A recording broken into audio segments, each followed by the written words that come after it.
Bonjour, je m'appelle Jacob Jean, expert en douane. Je vais vous entretenir aujourd'hui sur le classement tarifaire.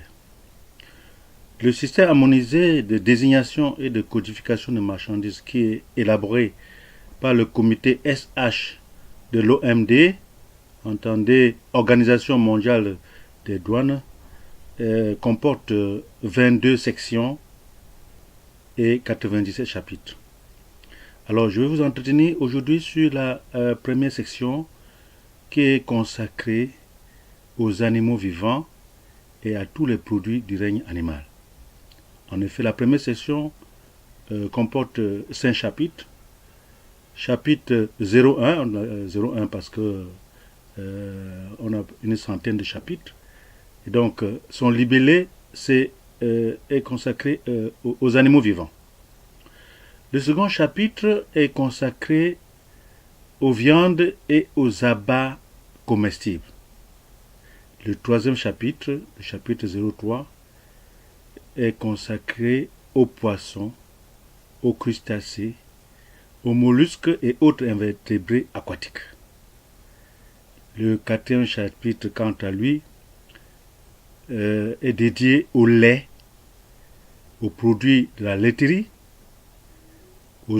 aux œufs des oiseaux, au miel naturel et autres produits comestibles d'origine animale.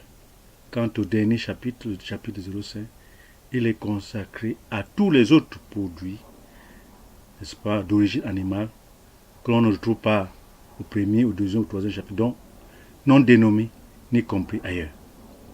Aujourd'hui, nous allons parler du premier chapitre qui est consacré aux animaux vivants.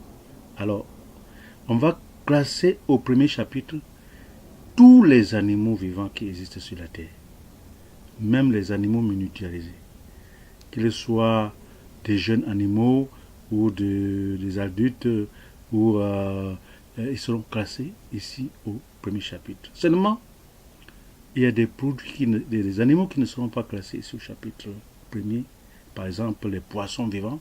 Il est intitulé du chapitre, c'est les animaux vivants.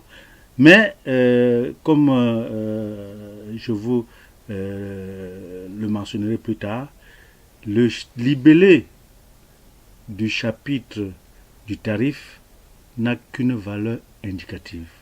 Vous ne pouvez pas, n'est-ce pas, l'utiliser, l'opposer à la douane. En effet, le chapitre n'est pas, le libellé du chapitre n'a pas une valeur légale. Et donc, le classement des produits, n'est-ce pas, trouvent leur fondement dans les notes. Par contre, les notes, que ce soit de section, les notes de chapitre et les notes de sous-chapitre, ont une valeur légale et peuvent être opposées à l'administration des douanes. Et donc, le libellé du chapitre 1, c'est les animaux vivants. Mais tous les animaux vivants ne sont pas classés sous le chapitre 1.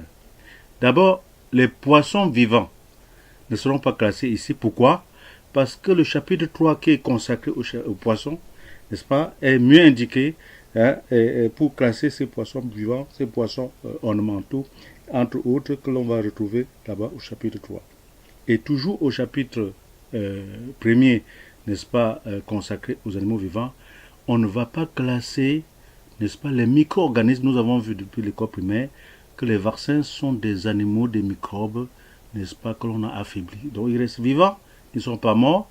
Donc ces vaccins qui contiennent qui ne sont autres que des animaux, n'est-ce pas, affaiblis, ne vont pas être classés ici parce qu'ils sont considérés comme des vaccins et sont classés plutôt au chapitre 30 avec les médicaments. Par contre, les animaux de cycle, et c'est là où on trouve souvent des problèmes, les animaux de cycle, c'est-à-dire vous avez un chien qui a été dressé pendant des années, n'est-ce pas, pour faire des numéros.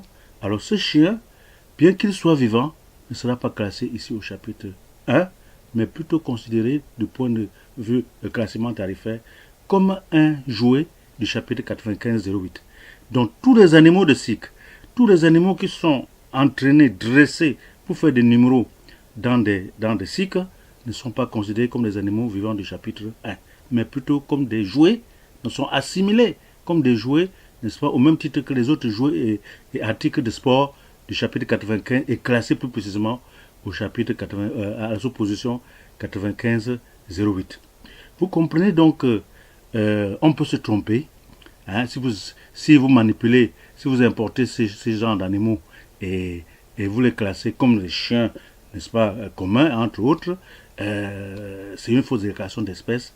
Et si les quotités, si les droits de douane ne sont pas les mêmes, vous pouvez, n'est-ce pas, avoir affaire à un redressement, n'est-ce pas, douanier. Voilà pour ce qui est du premier chapitre. Il y a aussi une autre nuance. Parfois, on confond les animaux qui vivent dans l'eau. On pense que ce sont des poissons. Tous les animaux qui vivent dans l'eau ne sont pas des poissons. Les mammifères marins, comme le cachalot, comme la baleine, comme les phoques, comme les dauphins, entre autres, sont plutôt classés au chapitre premier. Ce sont des animaux vivants et non pas des poissons. Donc il ne faut pas confondre, tout ce qui vit dans l'eau n'est pas un poisson. Par exemple, le requin-baleine, bien qu'il s'appelle baleine, est plutôt un poisson, parce qu'il n'allaite pas, et ce genre de, bien qu'il soit assez gros, n'est-ce pas, aussi gros que les baleines, et il reste un requin, et le requin est classé avec les poissons, parce qu'ils se reproduisent par les œufs, et ils respirent, n'est-ce pas, par les bronchies. Alors que les mammifères allaitent leur bébé, n'est-ce pas, par les seins, et par ailleurs, ces mammifères marins sont classés plutôt comme les animaux du premier chapitre et non comme les poissons du chapitre 3. Voilà, en gros. Et donc, le requin-baleine est considéré comme un poisson, alors que la baleine elle-même n'est pas un poisson. La baleine a un poumon et est obligée de remonter à la surface de l'eau pour respirer. Hein, le cachalot, qui peut rester au fond des mers pendant plus de 90 minutes, reste un mammifère, et donc, tous les 90 minutes, au maximum, il doit remonter à la surface pour prendre de l'oxygène, sinon il va mourir. Donc, voilà les distinctions, voilà autant d'erreurs qui ont coulé, n'est-ce pas, des sociétés. Et beaucoup d'erreurs comme ça, vous en aurez, n'est-ce pas, pendant les entretiens que nous aurons ensemble. Et donc, pour ne pas manquer à ces astuces, n'est-ce pas, inscrivez-vous à ma chaîne YouTube, ou alors inscrivez-vous pour recevoir, n'est-ce pas, rapidement les vidéos que je vais mettre, n'est-ce pas, en ligne. Merci.